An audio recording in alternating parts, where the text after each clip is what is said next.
So, mm. Hop. Tutorial to paano kumain ng buro. Tsaka mustasa. Galing mo yung dulo. Tigas yan eh. Tapos, lalangay ka ng lagay ka ng isda.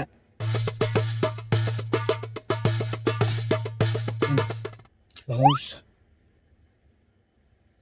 Tapos lagyan mo konting kanin. Tapos lagyan mo ng puro.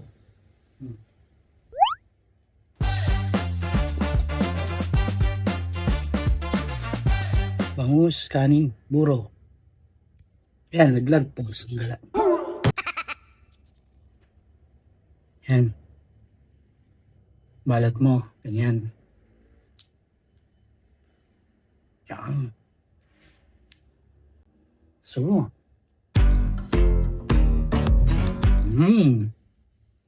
Hop. Panalo.